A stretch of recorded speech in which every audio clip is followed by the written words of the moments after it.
Right, everybody, good afternoon and welcome to me, Mark, the bowler hat farmer. And today I've got the absolute pleasure on my very first interview as we start 2026 with a whole new agenda for us and where we're going with the new website, the foodfindershub.co.uk. We are absolutely roaring ahead. Now, to protect food and to protect our way of living, one of the things that I wanted to do was to bring on someone who I've followed across Richard Vobes' show several times now while he's had the time to talk on there, and someone who talks a great talk, but I don't really understand it. So I've got today with me Sovereign Pete to talk with me about what it is that I actually don't understand about the protection of farms, farmland, and these BS, what's going on about the destruction of farms and inheritance tax. Pete, welcome to the show. Thank you very much. It's great to be your very first guest on your podcast. Pleasure, mate. Pleasure. Thank you so much for coming on. One of the things I wanted to really get to understand with all of this, Pete, is from my side, I guess I've been following this now for some time, hearing you talking about what's legal and what's lawful. And that's something where, I've got a big mouth. I'm good at standing my own ground, but I really like to stand my own ground when I actually know what I'm talking about. And this is one of the things I've understood certain snippets, but haven't really got my head around the importance of it and actually understanding as a sovereign person, as me as a human being, what rights I actually have. So I thought, well, if I can welcome you to the show to perhaps initially cover that section before we talk about the bigger section of protecting the farmers and the farming. Absolutely, yeah, no problem at all. I mean, you're in a situation like so many other people out there. They're feeling the pressure of what's coming from government, but they don't know what's going on and they don't know how to handle it. Well, they've got snippets of information. So you mentioned legal and that sort of stuff. So let's do some basic stuff just to get everybody up to speed. And I'll just let everybody know what we do at the Sovereign Project. So at the Sovereign Project, we have a full understanding of the system of commerce that operates within the world today, where most people don't understand this. And we're willing to share this with anybody who asks for our help. So if people want to come forward, we'll help you learn this stuff. So you've got to understand what's going on. The average system or the average person is in a system of commerce. So you go, what does that mean? Well, it uses legal titles to entrap you into a contract that you don't realize that you've actually entered into. And then once you've entered into the contract, the government or people who work for government actually can act upon you, including tax. So I can touch on a few little basic things just to get us started. So most people do not know the difference between lawful and legal. They talk about it all the time. They say, oh, you can't do that. That's illegal. So legal, in the most basic term, means contract. So whenever you hear that term, legal or illegal, the person saying that is referring to a contract or a jurisdiction. So the next question you should ask is, can I see the contract? How am I obligated to the policy that makes something illegal or legal? So legal means contract. Lawful, anything to do with law, requires a victim. So if there's no victim, then no law has been broken. That's so easy now. So everyone can now figure that out. Yep. So let's touch on tax very quickly. A lot of people out there think that they are forced to pay tax. They have to pay it. This is not true. Tax is contractual, which means you have to enter into a contract and actually agree to pay the tax, and then therefore you're obligated to pay it. Now, this is done through sleight of hand. This is done through manipulation. This is done through the acceptance of legal titles. So people have got to understand the concept of a legal title versus your name. So, for example, your name is what was given to you at birth by your mother and father. Yeah. And your last name is your family name. That comes from your dad's name. That's a family name, right? That is not the surname. The surname, yeah, this is where people slip up. The surname stands for surety name. And you go, okay, then what does surety mean? Surety means that you've accepted the debts of someone else. So you're basically, if the other person doesn't pay it, you are willing to pay their debts for them, your surety for the debt. That's what surname means. So every time you fill out a form with a government, and again, if you fill out a form, you're operating in their jurisdiction because it's their form. Yeah. And you've become the informant because you're filling out the form. A lot of this stuff is like, oh God, why didn't I see that? Yeah. See it now. Yeah. So you're the informant because you're filling out the form, and it will say, what's your surname? And you'll fill it out. But that is their name that they control. And now you've agreed to be the debtor. And because you filled out the form, you've agreed to pay tax. And that's how they trap you. So if you want to get a little bit more into that, feel free to ask me any questions where you might be scratching your head. Well, I guess there's one thing on there you said about, so you made the point about if it's a limited company you're dealing with, okay, and they come up with a policy, and you made the point about policies. So if the government comes up with something that I don't agree with, let's say, a classic example today, they've done a lockdown of all birds.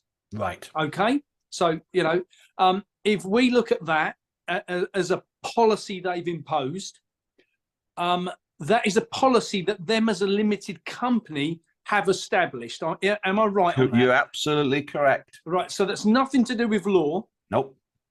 But they trick people into this belief in the wording of things like, oh, legislation's been changed to make this legal, and think clever wording. And it just fascinates me. I know we had a quick brief chat the other night, and I was like, I came off the phone, I was like, huh. And I think, as I said at the time, one of the things which I've come to understand in all of this, Pete, is the fact that I really know so little. And I feel within that, I also speak for probably 99% of farmers, which I know you are keen to help, and so am I, and which is the reason we've kind of doing this interview. Yeah. And for me, I guess the next step on from that section you've just covered is how do we then protect, if that's the people protected, the farmer himself when he goes and gets a parking ticket, the farmer if he takes his, you know, untaxed tractor on the road, if there's such a thing, or whatever it might be. Now let's talk about the real harsh nitty gritty stuff, because obviously at the moment, one of the things which is scaring, and I mean that really scaring people to commit suicide, for Christ's sake, which is terrifying, you know, this inheritance tax which the Labour Party's brought in, you know, and I don't care if it was Labour, red, blue, green, yellow, it would have made no difference, right? Let's just clarify that. Yeah. But for me, this is about them understanding what they can do to protect themselves, because I think it was yourself who said in the past about Dukes, for instance, that they sit outside of all of this, in a protected bubble. So tell us a bit more about that, because I'm keen to learn this side. Yeah, no worries. That's fantastic. Yeah, so you've got to learn about jurisdictions and how the game is played. So like I said before, everyone is tricked in operating into a system of commerce, which is basically a corporate jurisdiction. And that is only done through consent. So you're tricked through a contract or by filling out the forms. Like I said before, tax is contractual, which means you have to agree. So now you understand this, you've got to say, what's going on? Well, these farmers, unfortunately, don't have their own estate in this game, okay? Right. In fact, they don't own anything, right? And this is the same for everybody out there, which you've got to get the grips of this. Everyone out there, you think you own your house. No, you don't. You think you own your house. No, you don't. Now, don't panic, everybody. You've been tricked, and you can get these things back relatively easy once you understand what's going on. So people have got to learn the difference between a deed and a title. Now, a deed, I'll make it simple. The deed that you acquire is what is called an allodial title deed. Now, a deed can only be created by a living, breathing man or woman, and it is backed up by that affidavit. So an affidavit is a document where they swear to God the truth and they sign upon it. And it's the highest document there is within this entire system. And there's no higher document than your affidavit. So the deed is created on the say-so of a living, breathing man or woman. Now, let's just touch on what legal standing means, okay? Because people don't understand what this means. Legal, as we've mentioned before, means contract. Right? So you're entering into a contract. Standing literally means a man or woman standing by the contract. So visualize this as a contract, and I stand by it, and I would do so by putting my name, and then I would sign it, and that is legal standing. Yeah. Right. So if you receive documentation in the post, and it could be a tax bill, it could be whatever, and there's no signature on it, that document has no legal standing. It's toilet paper. It's junk. You can send it back and say, I can't even read this. There's no signature on it. Without signature, I can't ascertain obligation because I don't know who I am dealing with. No legal standing. So we go back to the deed. So a deed will be signed. There'll be a name upon it, and it will be signature, an autograph of the person who created the deed. And upon that, a allodial title deed will be whatever it is, house, land, and everything to do with the land, all the titles are within that deed. So that's licensing, rights, privileges, everything. Okay. Right. Now, let's just touch on ownership. People don't understand ownership. And we'll get back to deeds. Ownership, anything with the word ship on the end, any word with a ship on the end, okay, ownership, yeah, is telling you a clue that is maritime law. It's a system of maritime law. Yeah. And there could be more than one party involved. So normally there's two parties involved. So for example, friendship, that's got to be two. Relationship, got to be two. Ownership, oh, there could be two people involved. So ownership, the average person, if you ask them, do you own the house? And they go, yes. And they go, okay. And I say, you want to build an extension on the back of your house? You're going to get planning permission. And they go, yes, I'm going to get planning permission. And I go, well, you don't own it then, because you're asking permission to build on your land. So that's the mindset stuff. You've got to get past that. But the fact that you're asking permission to build on the land says there's a second party involved, someone with a higher authority in this ownership. Yeah. Okay, great. So within this ownership, think of it as a ship, and all the rights are in this ship. On an allodial title deed, you own everything. There's no third party. There's no one else involved. Okay. There's no higher authority. You have full and complete sovereign control of the land, 100%. You can do whatever you want with it. You can farm it, build on it, put a theme park on it. Whatever you want to do, you can do because you own everything. So people need to have a allodial title deed. But what do they have? They have a title. And that title is with land registry, right? Now, yeah, I know. You know. It's all in front of your face. So the word, isn't it just? It is when you see it. You go, oh my God, why didn't I see it? So, land registry. Now, you see, these people who run the government, they're telling you, they'll tell you everything, but the average person can't read, so they don't know what's being said. Yeah. So land registry. So what does register mean? It means handing over ownership, doesn't it? So you're handing over ownership, and you go, well, what are you actually handing over with land registry? You're handing over the equitable title, that's the value of the land, and you're handing over the controlling interest. So that means someone has a higher authority than you. I know. So they have the controlling interest. That's why they can tell you what you can and cannot do with the land, because they have the controlling interest. And the only title that you've got left is the right to use the land with conditions. Now, this title is called what is referred to as a fee simple title within an estate. This is the title that the average farmer's got. And you go, what does fee simple mean? Well, it's an old term. It's an old English term. And it basically means there's fees to pay on the land. That's what it basically means. Fees simple, fees to pay. And because you're buying a title within an estate, the average farmer doesn't have an estate, so it can't be his estate. It's someone else's, and it would be the king's estate. Right. So you've bought a title to live upon the king's land or within his estate with fees to pay, and this is where the tax comes into play, right? Right. So you see the path.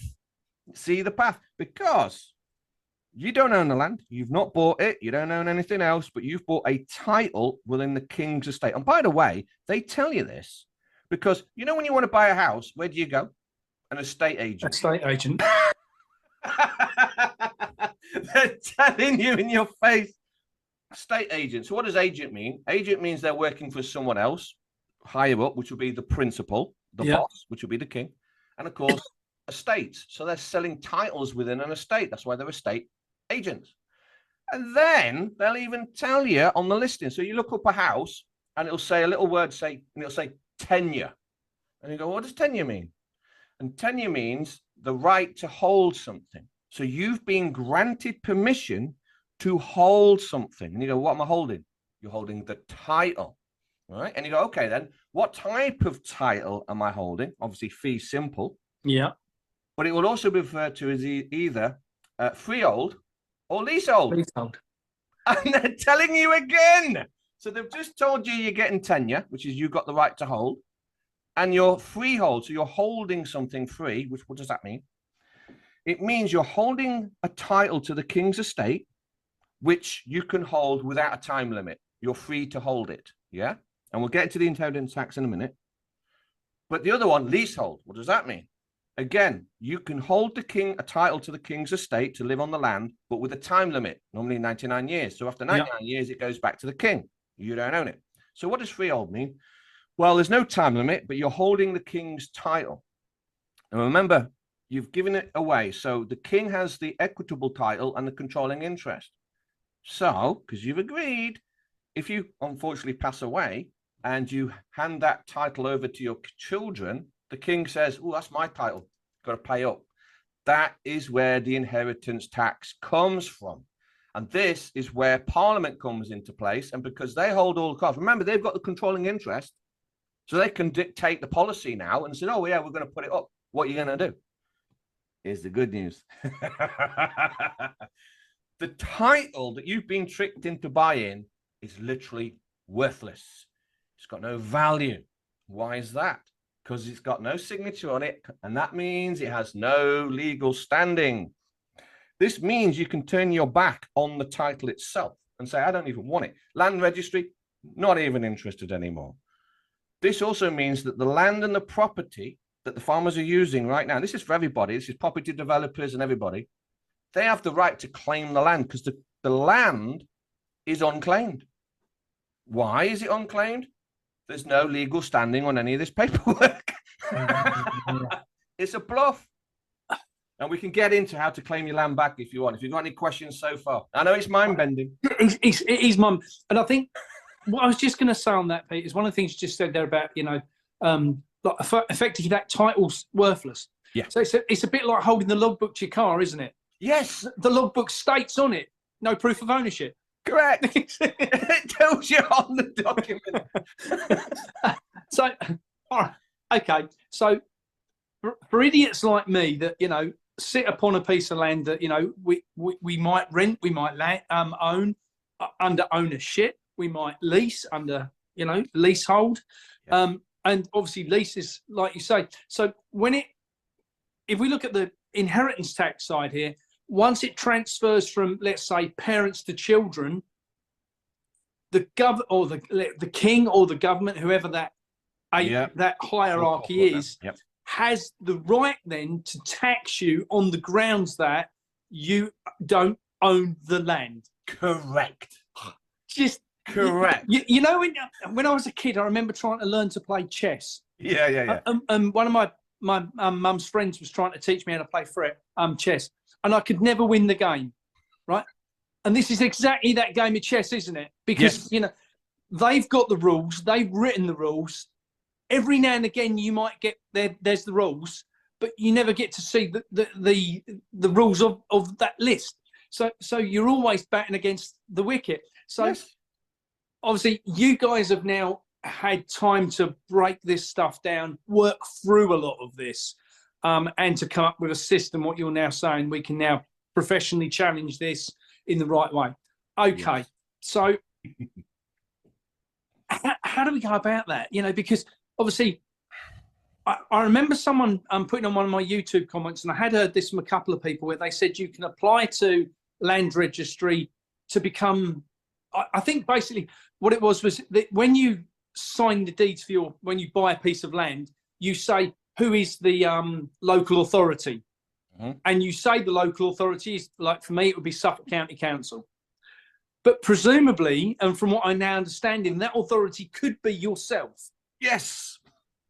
So Yes. I mean, this is just for me. It's just I understand from your side. This isn't rocket science. No. The problem is, Pete. I think we'd all agree that the education system as it stands at the moment is deliberately designed to dumb people down. It's deliberately designed for people not to have a fucking clue, so that they don't challenge the system. And over the last 100 years, that's really been pushed through the mire. Yeah. And I find that through things like BS parking tickets, and you parked on a yellow line, you didn't pay your TV license. People have become so bamboozled by all this paperwork and it's law, it's legislation, it's legal. They just pay it because it's easier to pay it than try and deal with the fallout of trying to work your way through the mire. Yes. So I guess, as the farmer sat here, I guess, and hopefully, this goes out to more farmers and they can look at this with a bit more confidence, I suppose, is the right terminology. From my experience of this, everything I've gone to challenge, I've gone, oh my God, dare I do that? And I guess from this side, if you guys are in the background, that's going to give people a lot more of that daring streak, what we now need more so than ever to rightfully want to challenge the authority and to do that en masse, because that's the other thing in this, isn't it? From what I understand of this is that, I was on the first march that went into London for the farmers, 60,000 people there. Absolutely fantastic. Yes. Now let's say that on one day, 60,000 people challenged land registry. You got it, mate. That would blow their bloody minds. Yes. Now you've got it. This is a numbers game. This is where we've all got to unite together. All the farmers, the truckers, the people, all of us have said, we're not doing it anymore. Yeah. Where's the contract? Where did I sign on this document to allow a bunch of psychopathic politicians to govern me? I don't remember signing this. Yeah. So you're absolutely right. So I want to touch, I was listening to you and I was making some notes as we was going along. So I want to touch on a few things. Now, this starts with the mindset. Okay. This is what the Sovereign Project is all about. The Sovereign Project, its main goal is to help people get rid of the slave mentality, because everyone has been brainwashing, as you mentioned it, from school, TV, all the food is dumbing you down. We all know this. You shouldn't be eating supermarket food.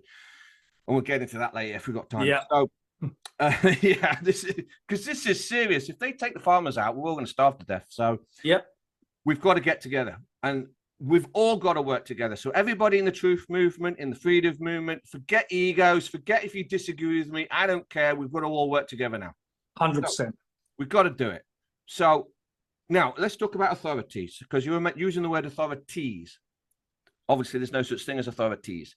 So this is a test that I normally ask somebody. I'll ask someone, see if they're sovereign or they are slave-minded. And one of the questions is, where does authority come from? The sovereign will say, from me. Authority comes from me. The slave-minded will go, oh, it's the government, it's the council. And I go, no, you've got to fix your slave mentality before I can help you. You've got to get rid of that. So, no such thing as authorities. All councils are just normal corporations, just like McDonald's. That's all they are. So you have to understand this to be able to play the game. Because when you realize that a council is just like McDonald's, they have a company number, they have a DUNS number, the limited companies. We all know that now. It's all over the internet. If you've done any research, we know this. So these councils are just like McDonald's. So can McDonald's just tell us to pay them? Of course not. Because if McDonald's said that, we said, where's the bill? Where's the contract? Where's the paperwork that I have to pay you? So now we know this, we can challenge the council. So earlier we were talking about that the councils want to register birds and do all this nonsense with chickens, and right? Well, instead of fighting it, so we should not petition. If you petition, you're accepting the obligation, what you're petitioning against. Yes. Yeah. If you protest, you're doing the same thing. You accept the obligation that you're protesting against. People have got to stop doing this, and you've got to stop giving excuses. People give excuses like, oh, well, I need me chickens for, me eggs. Well, you've just lost. Because if the council's saying you've got to lock your chickens down and you say, well, I can't do it because this, that, the other, you're giving an excuse, which means you accept the obligation. You see how this game is played? Yeah, yeah. So what you need to be doing is if the council say, oh, you've got to lock your chickens down and you've got to register your chickens, you've got to say, where's the contract? Where's the contract that I signed that I agreed to this? It's like mandates. Remember all the mandates when people... Yeah, sure. Remember all that? This is when I set the Sovereign Project up. Because I was explaining to people, you just can't be mandated. You have to agree to the mandate. You have to sign a contract, agree to the mandate, and then the mandate is applied to you. It's all done through consent. Same thing with all this chicken stuff. You're locking chickens down. And all that. What? Where's the contract? When did I agree to this? But you're right. It's a numbers game. If one person tries to do this on their own, the system's so far corrupt now, you'll just be trampled over. Yes. So this requires all the farmers to get together and say, we are going to stand side by side. And if one farmer is targeted by stupid bailiffs or corrupt police, the rest of the farmers are turning up with tractors. We're going to block them in and say, where's the documentation?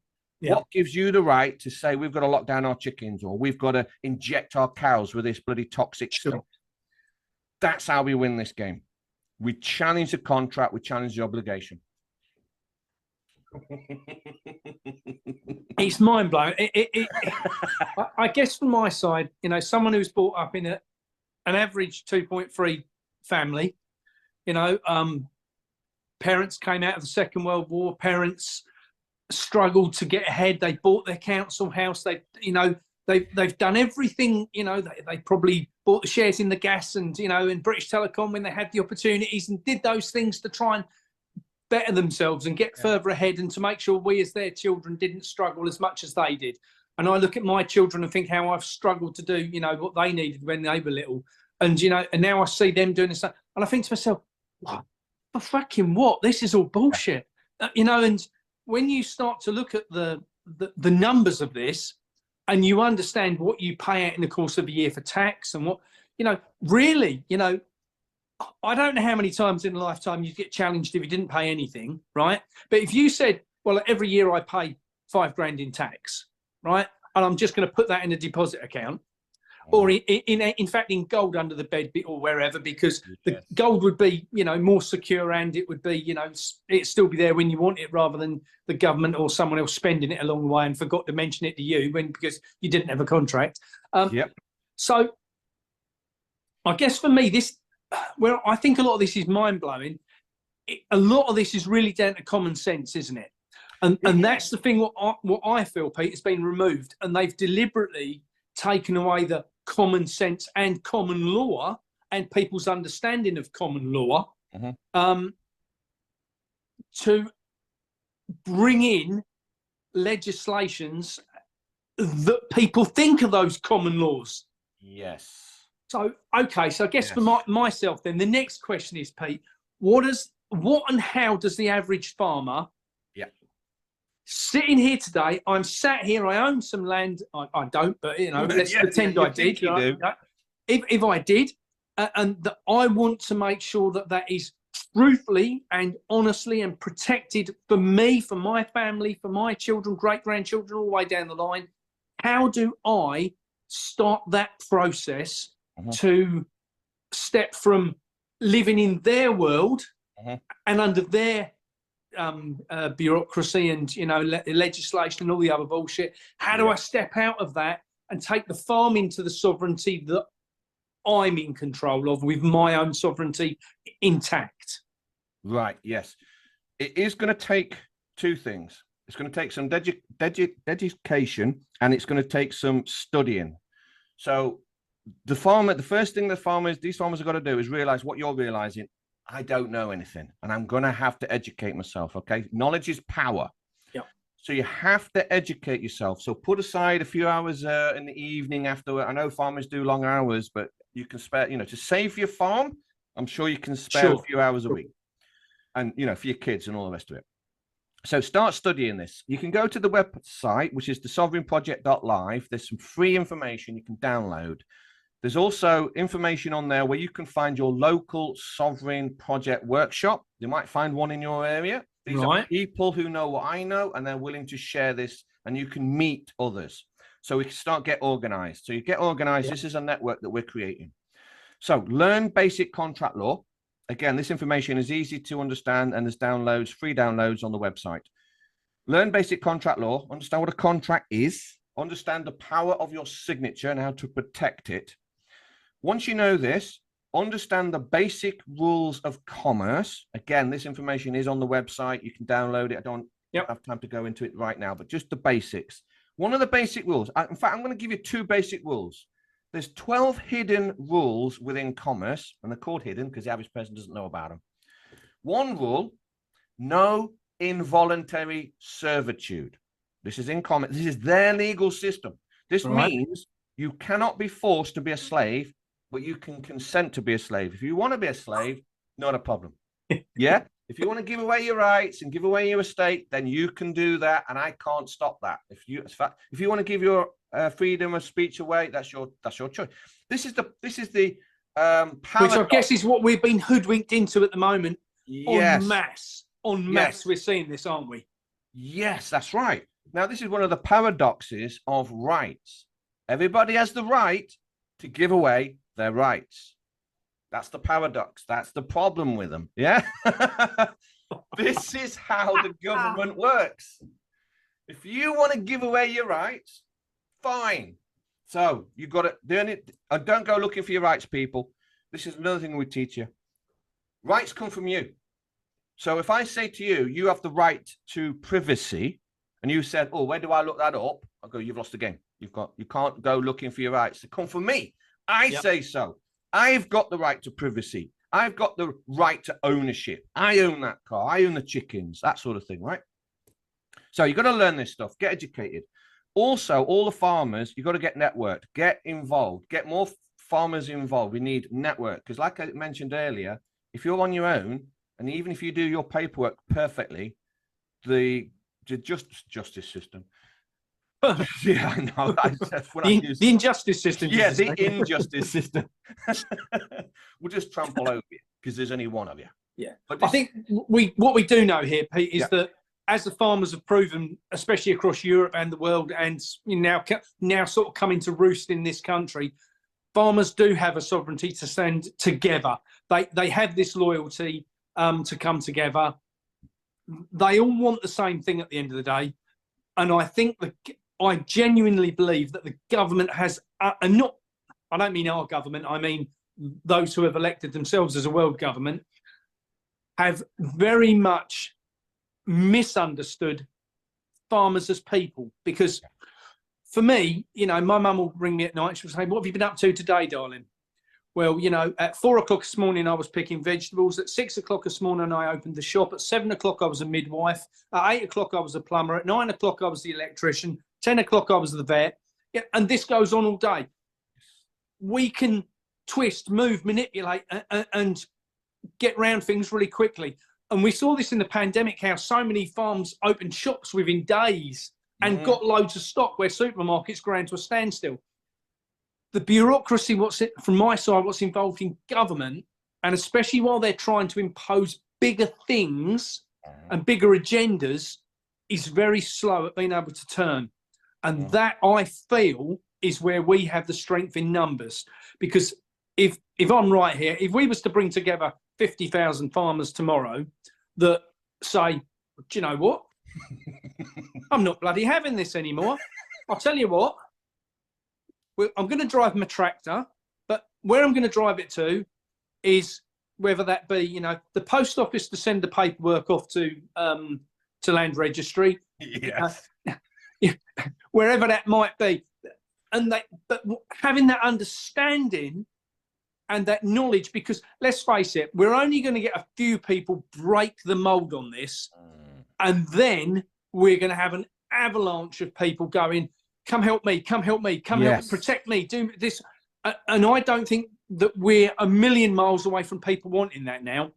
I think that, I've certainly seen a massive, massive shift. Obviously, we launched the website, as you know, a little while ago, about bringing food and the public together via farmers.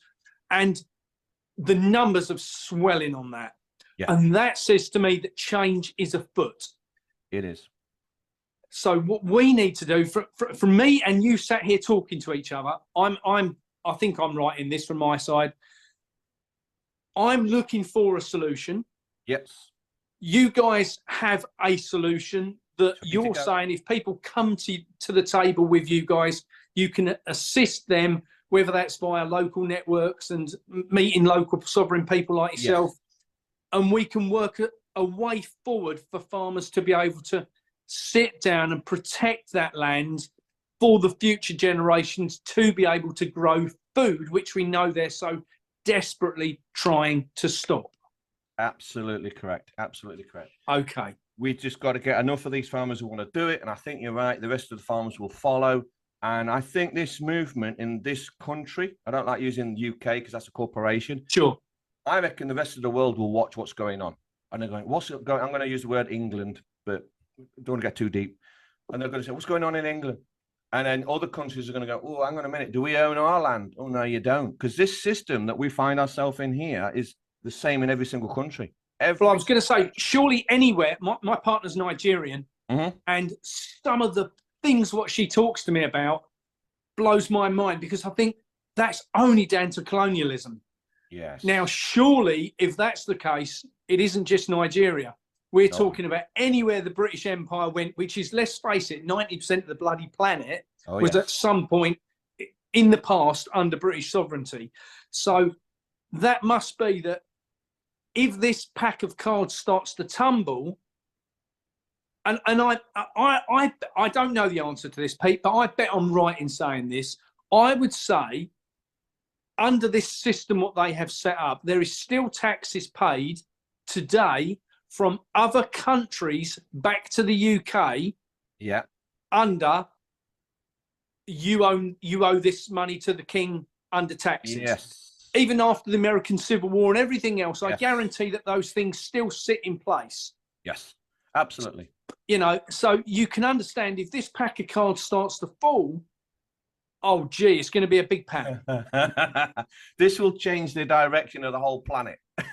We'll head towards freedom, because at the minute we're heading towards slavery, a dystopian nightmare. That's where we're going. And we've got the power, especially the farmers, because you've got the power. You outnumber the government. You hold the key. It really is. The equipment. You've got the equipment, you've got the numbers, and more important than that, you control the food.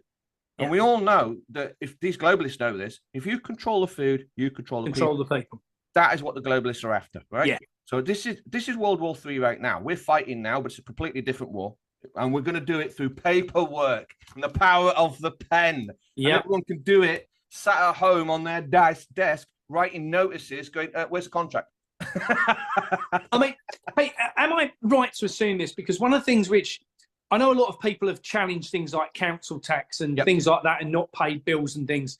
Yes. Whether that's right or wrong, whether you can do it or can't do it, I'll leave aside, right? However, one thing I'd love to know is if you're sat working for the local authority and you get one letter a week saying, I'm sorry, I'm challenging that system, and then you get 10 letters a week, and then you get 100 letters a week, then you get 1,000 letters a week. Surely, as a member of the public working for the authority, you've got to sit there and go, hang on a minute. Yes. There must be something in this because everyone's challenging the system. Yes. We've seen it over your BBC license as a classic example. People are now starting to wake up to the fact that, well, actually, I don't need this. No. You know, I mean, I haven't had one for years and definitely won't ever. I don't even have a television, but if I had, you know, but so I guess that excitement from my side, I can see how that can escalate because we've seen this with other things like the TV license. You know, years ago, you know, when everyone, you go back, you know, when I was little, Nan always had it tucked behind the clock on the mantelpiece in case the man knocked on the door. You know, and when you think that was just down to fear, nothing else. Now, I think that has moved anyway. That fear, what was there 50 years ago, of the authority, I don't genuinely believe is there anymore anyway. Not in the same realms that Nan was, you know, if there'd have been a knock at the door, my Nan would have been at the door with it in her hand in case it was them, you know? And I think to myself, wow, you know, they were really programmed, but I guess from my side, they only had 3 channels. Yes. Right? They had no internet back then. No. there was no way, you know, I mean, I remember when my kids were little and they said to me, you know, about wanting a computer, and I was like, they'll never catch on. Never catch on. These computers never fad. and then as they became, you know, they started, they kept pestering me. We went and got a first computer, got it connected to a dial-up, you know. Yeah, I got one of them as well. But now you look at it, here we are talking to each other. So you can see how things progressively change. Yes. So if we can get that progression of change on not only this level, but get that progression of change in the masses of the people to awoke, yes. You know, to awaken, then I think the power will be that the public, and one of the things that I'm seeing, Pete, from the new website, is a lot of people, when I put the videos on social media, a lot of people ask, general public members asking me one question: Mark, how can we assist the farmers? Oh, wow. We need those people. Right? Yes. So that says to me that the public that are awake, yes, understand what's truly going on, and that this is a land grab. This is about smashing the food system. Yes. It isn't about inheritance tax. We all know that. That's just a byproduct of the bullshit, right? You're right.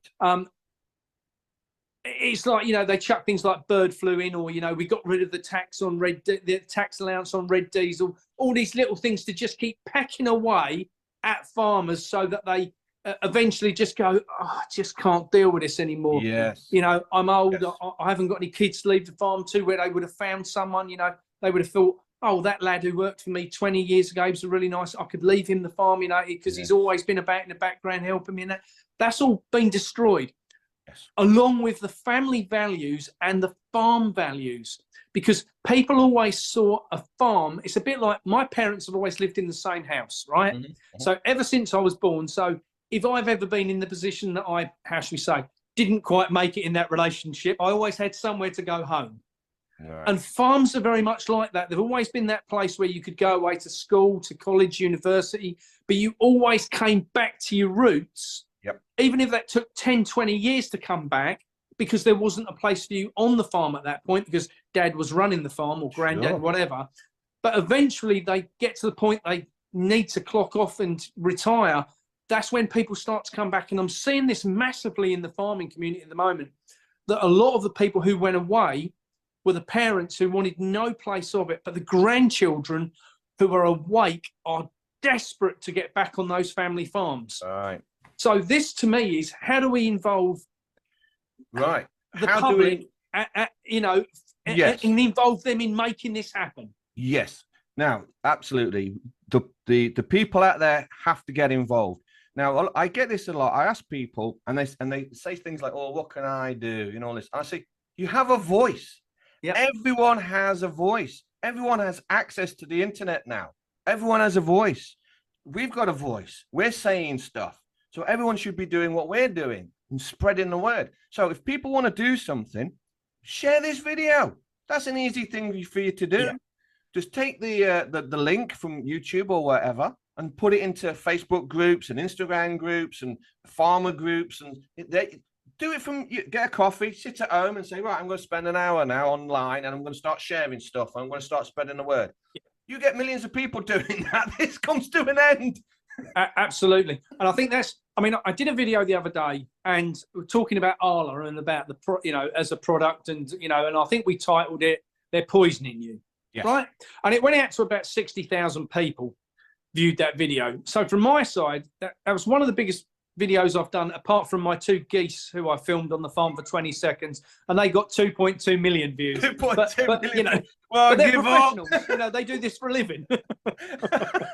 But, you know, for 60,000 people now, let's just say, like you just said, Pete, 60,000 people watched that. Now, what about if they all shared it? Exactly. The power of that, suddenly we can get millions of people watching it. And millions of people understanding that not only, this isn't just about protecting farmers. No. This is about protecting the food supply. This is about protecting, you know, a way of life. It is. As, you know, for me, I think, you know, one thing I've had to deal with this year, obviously meeting a Nigerian lady. She comes to the table with certain beliefs about white people because of how she's been brought up, right? And do you know what? Her belief in British white people is stronger than mine. Right? And that says to me the programming that they've gone through, they genuinely don't think they were slaves. They think the white people did them a favor. And I'll tell you, and I'll just catch on this very quickly, right? Because my partner said to me one day, she said, I'm blessed to be in England. And I said, well, yeah, I can understand that for coming from Nigeria. She said, no, you don't understand. She said, you know, because I'll always say, yeah, but they had you under slavery and they did. She said, no, no, no. She said, listen, she said, had the British not have come, I couldn't have learned English as a language, and I wouldn't have been able to come here today, be with you, enjoy the beautiful things we do. Yes. That's down to programming, because I would be going, you absolute feckers. You know, I think she's the victim. She doesn't. No. So, you know, how do we change this, Pete? How do we? Okay. Because we're in the same position with the British public here. Put the Nigerian aside here. Put my partner aside. We're in the same position with the English people who have been brought up and bred and believe in the system, and the system is good. It's protected us since the Second World War not to go into war on our own land. Mm-hmm. We're not that stupid, you know, and it's protected us in a bubble, right? So how do we get people to understand there is a whole host of bullshit what's gone on, that's they've been lied to so badly that everything, I think it's fair to say here, Pete, that everything we've been told is a lie. It is. Absolutely it is. Everything's a lie. You've got to relearn everything. Everything. It's like one of the things I learned about cancer. So, you know, a lot of people think, oh, you know, it's trying to kill you. No, it's not. It's trying to save you. And you can reverse it. All this stuff is all coming out online. You're learning all this stuff. Yeah. But I think we go back to your point. I think what we've got to do is we've got to try and separate the country from the people. This is where, because a country, but a lot of people don't realize what a country is. It's not the land. It's not the land. A country is a corporate jurisdiction that is placed upon the land and is run by a corporate government. So if you say to me, United States of America, what do I think of that? I'll say, well, I don't like the government, but I love the people. And like Russia, if you get, what do you think about Russia? I go, well, I don't like the Russian government, but I love the Russian people. I'm sure if I had a few vodkas with the Russian lads over there, I'd have a great night. Yeah, absolutely. Or the Chinese. People got, what do you reckon to the Chinese? I don't like the Chinese government. The Chinese people, I'll sit down at the table and have some you know, sushi or whatever. I don't mind. I'm sure I'll have a good time. Yeah. You know, so we have to learn to separate governments and countries from the people. Because ultimately, us people, we all get along. Because I suppose there's something in there in what you said earlier as well, Pete. You said about, you know, England. Yeah. It's England, Scotland, so Ireland. So presumably that's because that is when we're talking about the land, the United Kingdom is a corporation that has been formed to unite those lands under one ruling party that could then dictate what it wanted the legislation to be. You got it. That's right. Jesus. And they trap you. I feel like I've been bent over and raped. Yes. When you figure this out, you go, oh my God. Because they will trap you, because they'll say something like, are you a British citizen? And if you say yes, you know, we're talking about forms earlier. You become you say you're a British citizen, you're now saying that you work for the UK corporation and you've got to do as you're told. That's how they do it. So I'm not a citizen. I'm not a civilian. I'm not a member of the public. I'm none of that. I'm not affiliated with any country. I don't. Oh, another thing, the Union Jack, that's another man's flag. It's not mine. So you touched on this the other day on something I heard, and that's something I was, because obviously we have a beautiful big Union Jack flying outside our farm shop. Now, what we should really do is have a family coat of arms made, isn't it? Yes. And get that up there. That's what should happen. That's what should happen. That's what you should have. Now, let me just touch on flags, which people don't understand. Remember, we were talking about legal standing earlier, about contracts, right? So you see a contract, legal standing. It's the same for a flag. A flag is supposed to represent the authority of a living, breathing man or woman, a sovereign. So going back hundreds and hundreds, well, probably thousands of years, that would be like a king. So the king would have the flag, and the flag would represent his authority. Now, authority means author of. So he would be author of the law within his kingdom, king of his dominion, kingdom. That's what the word means. And he is free in his freedom, free dominion. That's what it means, free domain. So the king would have his name, and that would be on the flag. And if you wave the flag, it meant you are subject to the king. You're under his rule. Fast forward to today, and you go, well, whose flag is it? Union Jack? I don't know. It's not King Charles, because King Charles is the King of England. It's not King of UK, is he? Yeah. So it's now become a corporate logo, the same as McDonald's. So if you fly the Union Jack, or you put it on any of your produce, you're putting like the McDonald's symbol on your whatever you produced. You're building their brand awareness. Yes, exactly. And they'll turn up and say, well, you owe us then. You owe us some commission for using the flag. And I guess this is why the government has been kicking up about things like St. George's Day. Yes. And the use of the St. George's flag. And they're trying to diminish that, because obviously that's very much about the sovereignty of England, not about the greater, bigger picture. Correct. And, you know, I know there was this big thing outside all the council offices where they put up you know, the EU flags some time back, and obviously a lot of those have now been removed. Sure. But I hear they're going back up again, though, because, you know, our dear friend Mr. Starmer has put us back into the EU apparently. But you know, we've got to look at all of this, because surely if we could take back the land, yes, that farmers own, correct, then greater things could be achieved. Yes. I mean, let's just spell it out for the farmers. I mean, here's the thing, farmers, if you're listening, is that if you take your land back and you actually do claim it, and to do that, you need your own flag, coat of arms, seal, court seal, that sort of stuff. Very easy to understand. Once you've got all that, that's your estate. You can then claim the land, use an affidavit, and then you create a deed. Now the land is yours. Now the bricks and mortar are yours. Now here's about your mortgage. Your mortgage is absolutely worth nothing. Zero. So you might have a £2 million mortgage, but it's got no value whatsoever, because we had this discussion the other night. Promissory notes, isn't it? Yeah. There's no value here at all. No value to it. No value at all. And these promissory notes are not on the land. It's on the title, which you don't want anymore, because it's with the land registry. So you go, okay, land registry, you can keep that stupid title. I don't want it. I've got my land now, got my own flag on it. I'm not operating in the UK anymore. That means all your mortgages goes in the bin. I'm telling you, this system's so fragile. You just got to learn it.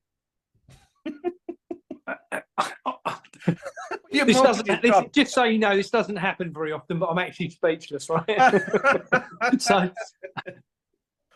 I find it hard to believe that I've been, I guess, tentatively digging at some of this. Yes. When I've heard different people talking about being in your sovereign state, and about, oh yeah, but you can do this with your logbook and you don't need a TV lot. And, you know, and I'm quite brave, and I'll always be at the front going, yeah, thinking, sod that, I'm not paying it anyway.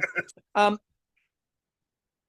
I guess there is this whole thing on the other side of that the government relies on that fear to stop the masses rebelling. Yes. Because if they, you know, like when the riots kicked off, for instance, there's a classic example. When all that trouble kicked off, the government only had to imprison a handful of people, and everyone went, oh, I might just stop at home tonight. Yes, I know. You know, no, not saying the riots are right or wrong, but it went to very quickly prove how much control of the mind there is via fear. Yes. You know, and then when you have someone die in prison, for instance, that was an innocent person who shouldn't have been there. Yes. That installs that fear even deeper into people. Yes. Because they're like, God, that could have been me. I know. And so I guess people, like anything, Pete, you and I are clearly, because we're making this video, prepared to put our heads above the parapet. We've done it. You know, and I guess that this now needs a lot of people to be brave. Yes, and stand up. Stand up, your ground. Be counted, and be accountable for what needs to happen next. Because if none of us do anything, this is how I'm feeling. If nobody does anything about this land grab and about what they're trying to achieve as a result of the land grab, then by 2030, or even before that, I would say probably by 2027, it is going to be game over. Yeah. And by the end of this decade. Yeah, by the end of this decade, it's going to be too late to reverse this. I would say we're probably sailing close to the wind now. But what I would also say is that the masses, from what I see, are starting to awake. They know something isn't right, but they don't know what to do about it, how they fit into it, how brave they dare feel in it. I guess this is a bit like the last election when people, how did Reform get so many votes? Nobody really knows, but a lot of people did have the balls to go out and go, there's got to be a change. And whether it makes any difference voting or not, neither here nor there. But the people thought in unity, they stood together for something different. Right? And I guess that's where we are with this. What we need is now everybody to put their big boy pants on, the big girls' knickers on, and go. Because I look at this from my side, Pete. I'm a dad, I'm a granddad, and 10 years' time, I'll probably be a great granddad, right? Where does that leave my kids, my grandkids? Oh, yeah. Sailing into, because they have no idea what's going on there. They have very little to do with me as a result of my thoughts and feelings. I have pleasantries, but I don't get that, Dad, come around for dinner anymore, because they don't truly buy into what I have been outspoken about, and that saddens me, because the only reason I'm doing it is for them. I'm 56. If I die tomorrow, I will just put this out there right now that I am not suicidal. So no. if anything should happen to me, it wasn't an accident, right? Yeah. But it saddens me that here I am having to be brave for them, and they don't even understand in the slightest what's going on, and they're very much. I know. And I know I'm not alone on that. I speak to all of my friends. Pete, I've been looking through the demographics on our audience on YouTube, and 81% of our audience is above 55. Right. Right? Now, you could argue that that's brilliant because 11% of the younger generation have woke up. But isn't it sad that it's the people my age and above that actually get this? And I think that's down to two things. One, they came from children who went to war. Yes. Right? Yes. They ran up the fucking beach to make sure we could have some freedom.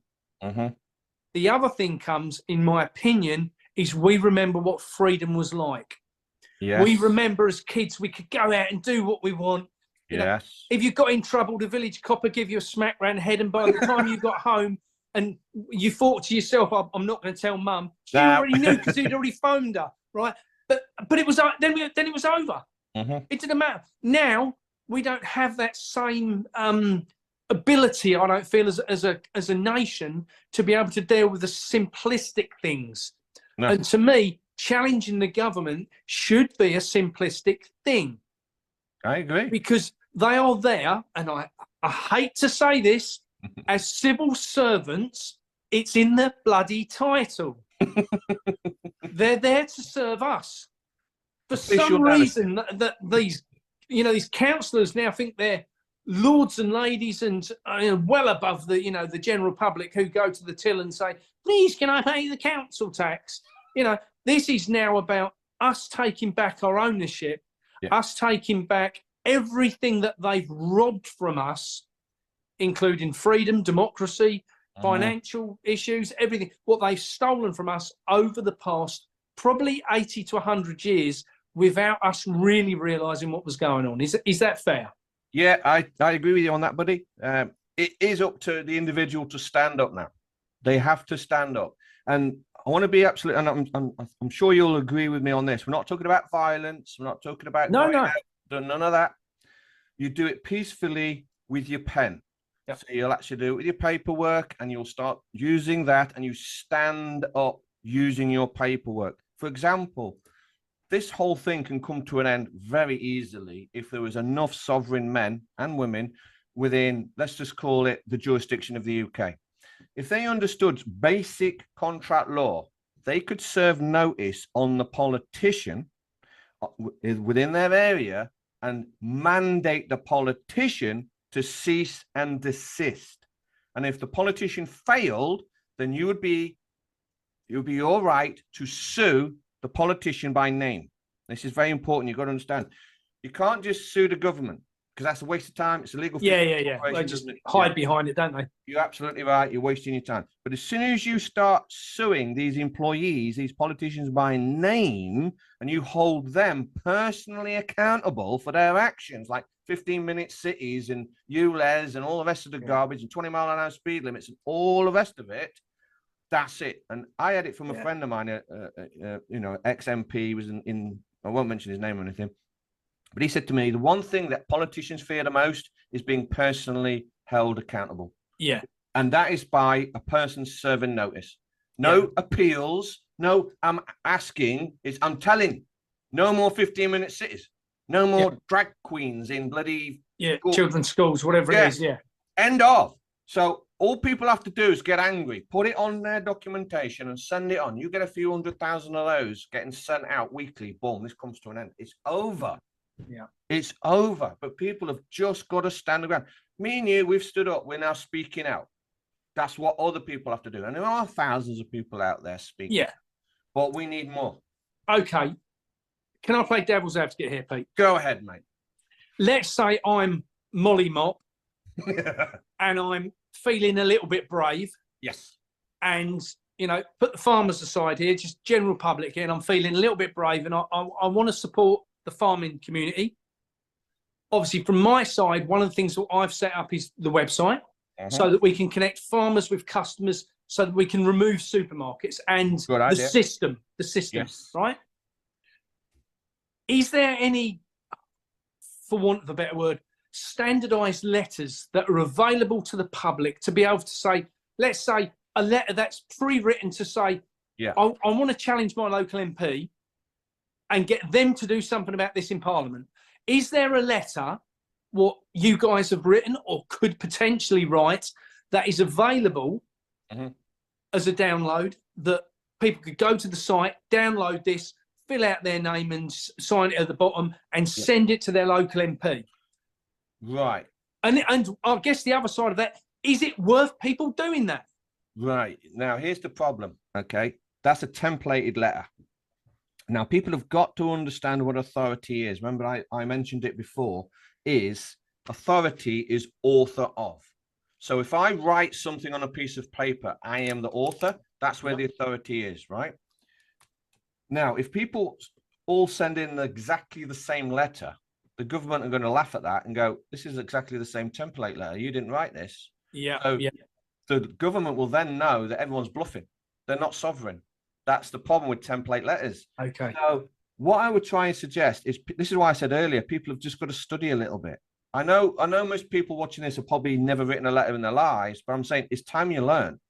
Stop using websites, emails, texts, mobile phone. Stop doing that. The people at the very top of this system don't use any of that. It's all paperwork. And when Prince Charles became King Charles, did he sign his finger on an iPad? Of course not. That's for the plebs. Don't be signing iPads. He got a proper purple. They brought out the quill. Yes, ink, that's right. With a seal and a proper document. And come on, people. So, like you mentioned earlier, you've got to put on your big boy pants, learn the basics. Now, here's the thing. I mentioned earlier about the workshops that are all over the country. In fact, they're global now. We've got Sovereign Project workshops all over the country and all over the world. See if you can find a local one, learn some basics, and just have a go at writing it. You don't have to sound like a lawyer. It doesn't matter. Just write it from the heart and just say, look, I'm putting you on notice. I'm telling you, stop doing this. Otherwise, I will sue you. Yeah. Sign it. Billy Bob. Boom. Away it goes. So if all the letters, all the notices coming in, if they're all different and all written, then they will know. And all handwritten. Exactly. They're all individual. That's individual people. It's like voting doesn't matter because your vote is worth nothing because it's the same form. It's a cross. You just got your cross in the corner. Yes, and what is the cross? The signature of the simpleton. Yeah, which means you don't know who to vote for, so you put a cross there and say you choose. It's pointless voting. So yeah, people have got to get pen to paper. I mean, you can use a computer, you can type it out, but you sign it and you tell them, cease and desist. Stop doing this, or I'm going to sue because you're violating my rights. You don't use Human Rights Act. Don't use Constitution stuff. Don't do that, because if you quote a Constitution, you're under the authority of the person who wrote the Constitution. Because if you say I've got constitutional rights, well, they're privileges given to you by the person who wrote the Constitution. Okay, doing it. let me backtrack a bit. And something that I've been asked this a lot by people, both asked and advised by people who I think don't know enough against what they're talking about, like myself. Sure. So one thing that I've heard a lot about is sticking the farm into a limited company to protect it. Mm-hmm. The problem with limited companies is obviously there is the importance of paying corporation tax. And if you transfer the wealth of a farm at millions of pounds, you end up giving a whole lot on the balance sheet. I know. So I don't think that's the answer. Nope. Another thing I've been advised about is trusts. Now, I understand trusts a little bit, but, a tiny, I know that my pension and my life insurances are all in trusts. Mm-hmm. That was something what was done purposely. Mm-hmm. And I'm told at the time when I took them out, that was the right thing to do, whether or not it was. But, is a trust something that, because it sits in the word, doesn't it? Yes. A trust. This is something we can believe in. Yes. Well, you've got to say what type of trust, because you've got registered trust, statutory trust, private trusts. Trusts operating as foundations, so it depends on how it's structured. And also, you've got to say, what are you actually putting in the trust? So we mentioned earlier that, say for the car, you've got a car, but you've got the logbook. You can put the logbook into trust, but that's not the car. The car itself is not in trust. The logbook is. Yeah. What does that say? Registered keeper. And that's all you're putting in there. So am I right then in what you've just said, that if I was a landowner, in my belief, mm-hmm. and I go along and I say, right, I'm going to put the farm into a trust, mm-hmm. what I'm actually putting into the trust is just the paperwork created by the office that deals with the paperwork for owning land registry. Exactly. So the farm is still no more protected than it was before. No, not really. And if you don't know how to use a trust, a court will split it apart and take everything out of it. So, right. Yeah, trusts are only good if you know how to use them. And the most secure trust, this is, remember we were talking about dukes earlier, and they don't pay tax and all the rest of it. Yeah, because they operate at a higher level. Remember, the average person has no estate. You're considered a pleb, which is a type P on your passport. You seen that type P? Yeah. You're pauper. So you're the lowest of the low. So you have to create your estate. Once you've created your estate, which is your flag, coat of arms, your seal, all of this, you've now created your estate. What you can then do is you can create your own personal deeds. So the deed to your house, the deed to your car, deed to your tractor, all this. You create the deeds. Right. And then you will put that in a trust, which is operating in your estate outside of the legal system. Right. You see how that works? And then, of course, if you pass away, then the trust hands everything over to your kids because it's your trust operating in your estate. That's how it should work. But if you've got a trust operating within the legal system, written by a solicitor, he will tie himself in. By the way, how many times have you heard that solicitors pay themselves out of someone's trust and they suck all the money out? Yeah, because you've got the bloody barrister or a lawyer to write it, so he knows what he's doing. So he'll make sure he gets his 20%. Well, that's a whole group of people who just self-protection, isn't it? Yes. They all just look after each other. It's an old boys' club. We all know what the bar is. The bar is no more than a limited company, is it?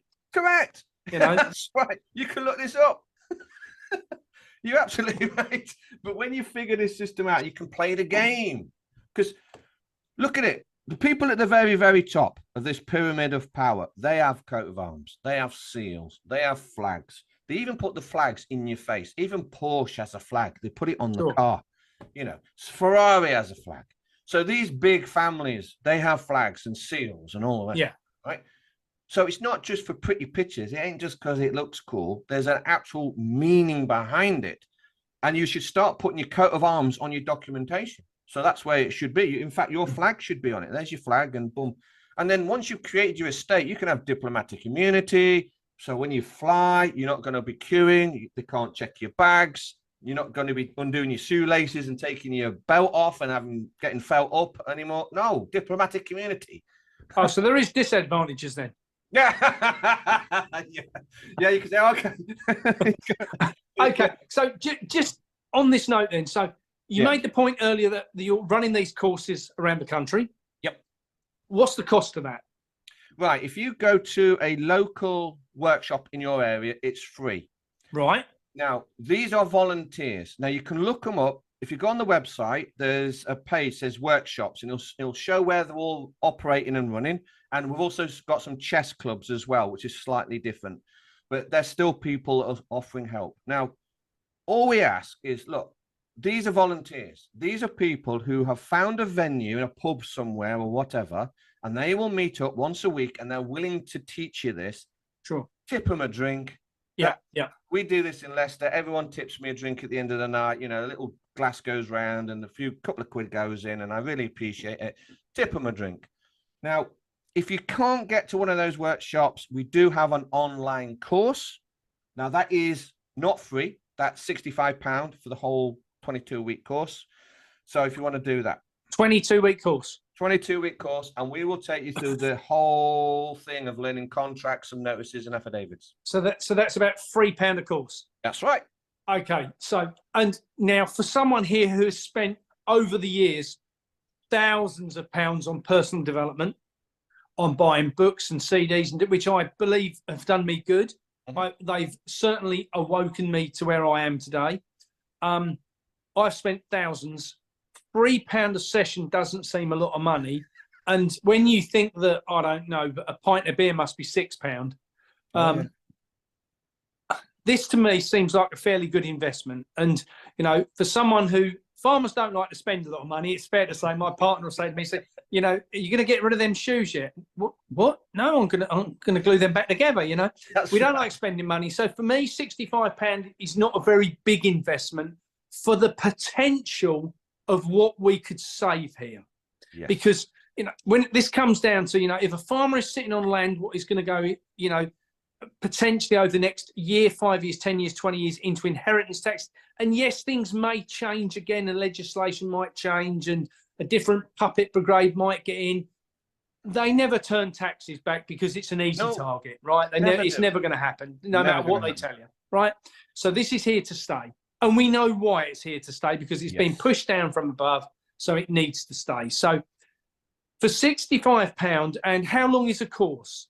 Yeah, so it's between 2 and 3 hours. So there'll be a PowerPoint presentation with me, and I'll go through the PowerPoint. All this information is downloadable for free. Yeah.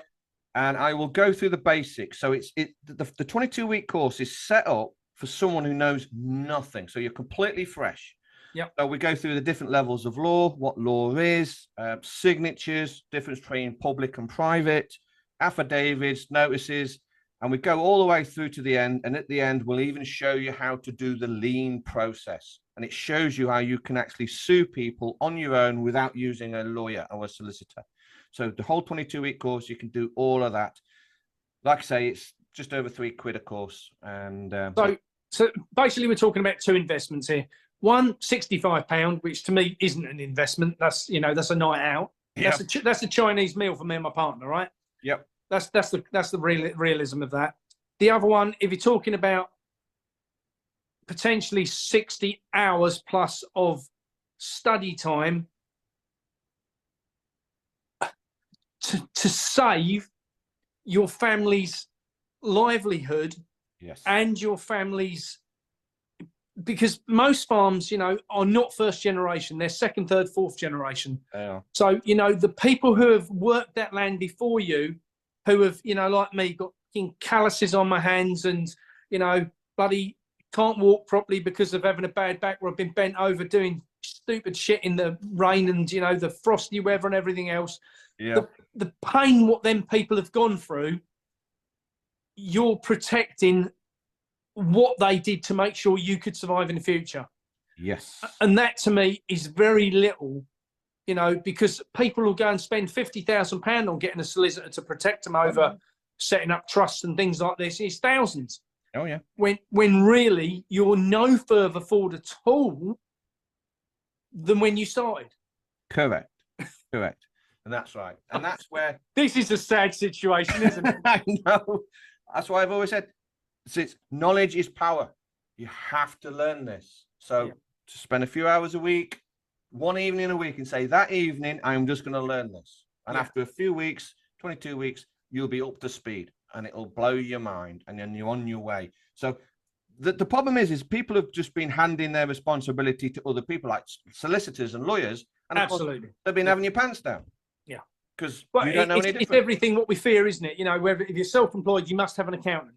You can't submit your paperwork without an accountant. What? Of course you can. Of course you might not know how to do it, but you can do it. It's no different. I've stood in Crown Court and I've represented myself.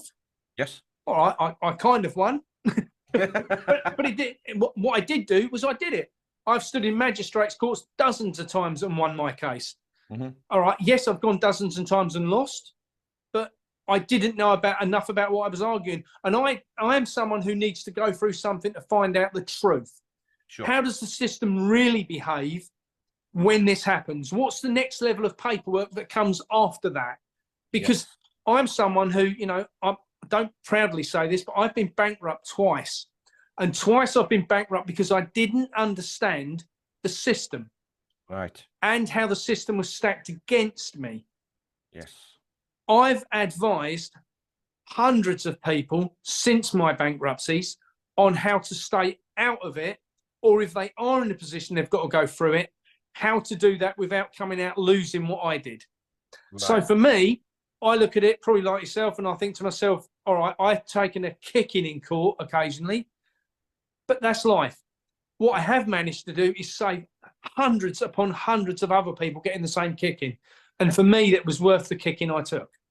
And this is no different. This is no different at all. There's going to be a few people in this undoubtedly who are going to get a kicking. I know. But they're not on their own. Farmers need to understand they're not in this alone. This is the biggest thing, what I think, that I find in all of this. Everyone I talk to, I just don't know who to talk to. I don't know what to do about it. That's why people go and bloody hang themselves, because they feel that they're so alone, and they're not. No, there is good people like yourself out there, Pete, that do have the remedies, the answers, the solutions. And like I say, it might be that some of us have to get a kicking on the way through this. But if enough people take the battering, when Gandhi wanted to stop the British government not letting them have salt, they didn't fight. They just peacefully protested, and every one of them took a battering until the soldiers got to the point they wouldn't hit anybody else. Yes. That's the point we've got to get to, as far as I'm concerned. There needs to be no violence in this. We just need to get the first people over the hurdles, and then the masses who are on the bad side of this will go, I can't do this anymore.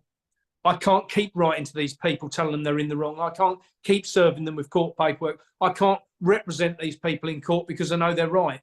Correct. And we've got to get to that point where this all breaks. Yes, there will be a tipping point when you get enough people involved.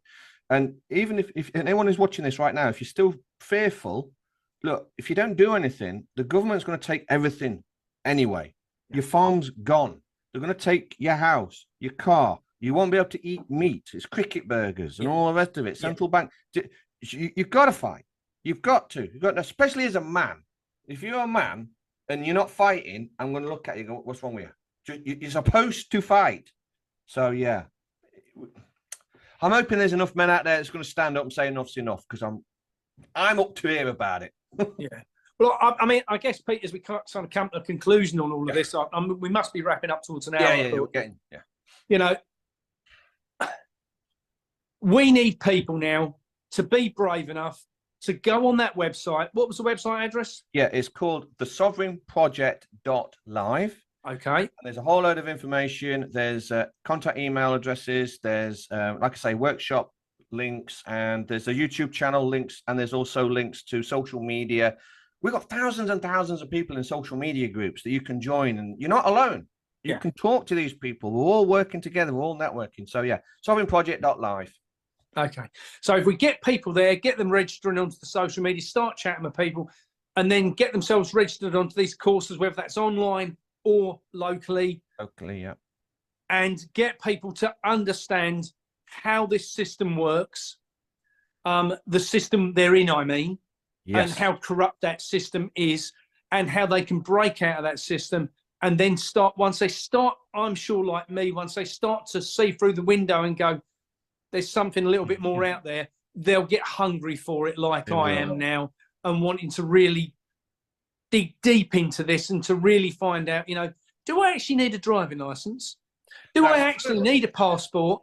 Do I actually need insurance? Because, insurance is one of the ones, I know we touched on this the other night, where by rights, when you take out an insurance policy, at the end of the year, you should get your money back. Yes. Because you didn't claim on it. So hang on a minute. They must owe me bloody millions. They do. Yes, they make millions off you because you don't know how it all works. They're supposed to give you the bond back, and they never do. So, and again, a lot of this is out of admiral law. Yes. And we notice this when, we know the reason of a birth certificate is because the minute you've got a birth certificate, you've signed up to admiral law. Correct. We know that. So there's so many things, Pete, that I could talk to you for months. I know. Because yes.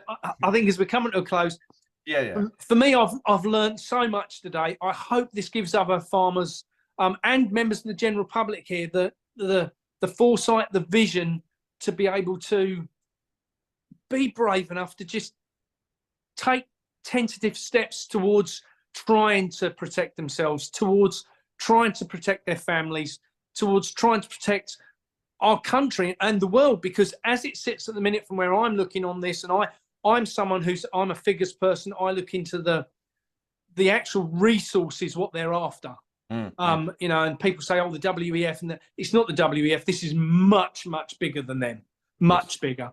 And when you actually understand just how big it is and how greedy these people are, you start to understand, what I find entertaining, and I got to say this, Pete, in all of this, is how few of them there actually is. I know. There's 8 billion of us, and there's probably, I don't know, if there was 10,000 of the real top ones, that's it. We're not talking about toppling. If we were on the other side of that scale, but it's only 10,000 of us, there's 8 billion of them, we'd be buggered. But this is really not a big game to play. No. This is just about, and I know, there's lots of people saying this is about just standing up together. And that is all this is about, isn't it? Everyone standing up at once going, do you know what? We've had enough. The game's over. We're not taking part anymore. We're not participating in your way of doing this. Yes. I'm going to become sovereign. I'm going to do what I want to do on a daily basis. And do you know what? Do whatever you want, because you haven't got enough staff. You haven't got enough members of police. You haven't got enough soldiers on the ground to actually be able to enforce anything at all. And if you do try and enforce it, the general public will deal with you. Yes, because we outnumber them. Pete, I don't know what else we can do on this interview. Pete, I'm just so grateful for you taking the time to come on with me as my first person to interview. Yeah. Where do I go from here? I mean, I genuinely sat here now thinking I might have to cancel all the other interviews because I don't really know how I can better this one from my side. Because it was a good chat. I enjoyed myself. Because there's just so much people can learn from all of this. Yeah. Pete, I'm blown away. No worries, mate. No worries. It's been brilliant. Thank you so much for, I guess what you've achieved for me certainly is just put it into layman's terms and breaking it down so I can at least have an understanding of what I'm going to learn about. Yes. Because I think, I don't speak a foreign language, but when I wanted to go to France on holiday, I took the time over the course of 6 months to learn the basics, to be able to ask for a cup of tea, a fried breakfast, to be able to say, please, thank you, how much is that? And I could do the basics. This seems to me that if everybody knew the basics, that the government would be on a back foot. Yes, if you just learn the basics, you don't need to know as much as I know and spend 30 years studying it. Just the basics. You get enough people who just know the basics, this game comes to an end. Yeah. And I think it's quite essential that we do that in a hurry, really, isn't it? Yes, absolutely. Time's running out. We've got till the end of the decade and that's it. Yeah, and I would say we haven't even got that long personally, because by the end of the decade, they want this in place. Yeah. And we know that they're escalating time really quick to try and push a lot of this through quicker than ever. Digital currencies, jibby jab IDs and all sorts of things. You've got it. So, I mean, I don't take part in any of it. One question before you go in, Pete. We'll squeeze it in and then we'll end it. While I've got you here. Yeah. You covered the point earlier about money is nothing and it's a promissory note. We've seen the elite, the world's absolute elite, which own all this money, which they belong to certain clubs so that they print more for them because they belong to the clubs. They make sure the governmental club protects the contractors within it under legislations and things like that. It seems to me that a lot of these elite have been buying up actual assets from pretend money. Yes. So this is no different to a game of Monopoly, is it? Correct. That's right. And they get it because here's the thing. This is a promissory note. It's got Bank of England written on it. That means it's owned by the Bank of England. It's not yours. It's their monopoly money. And you're playing in their casino. So what happened to the gold? What that was backed against? Oh, long gone. That was removed in 1971 when Nixon took the gold from the dollar and researched the Bretton Woods Agreement. Right. And, we're basically operating on a dollar standard. So this is pegged to the dollar. I think it's a 6-point swing. So however the dollar goes up, this goes up with it, and down, this goes down with it. But there's no value on this whatsoever. But, I mean, we won't have time to go into this. But one thing I'll leave everybody with, everyone watching this, we are the creditors of this money. That's what the national debt is. The national debt is what the government owes us, the people. But we're led to believe, aren't we, that we owe that debt? Yes, that's right. They trick you. It's the other way around. The government owes us that debt. And then they tax you to pay the interest on the national debt. That's what the tax is for. Oh, my God. How good are they to us? I know. Tell you, when you learn this system, it blows your mind. It really does. Anyway. Pete, thank you so much for coming on the show. Thank you so much for taking the time to talk to an idiot, in my opinion, about this and to get the basics into my head and leave me feeling hungry to want to learn more about this, because it's something I've not gone anywhere near because I was too scared. And that, for me, is probably where 99% of the population sits. They're sitting in that fear factor of, oh, I daren't challenge the government. And I think what everyone, including myself, needs to understand, we're not alone. There is help out there. That help is growing. Yes. I know that from your side, there's a bank of solicitors and so forth in the background. I've spoken to different legal groups across the country, different sovereign groups, and they all have their own little groups of solicitors and things. And like you said earlier, I think what for me needs to come out of this video is different people and different groups watching this. Please find a solution to come together. That is where the strength lies, in us all uniting under one roof. Whatever those thoughts and feelings about each other's groups are, is absolutely water under the bridge.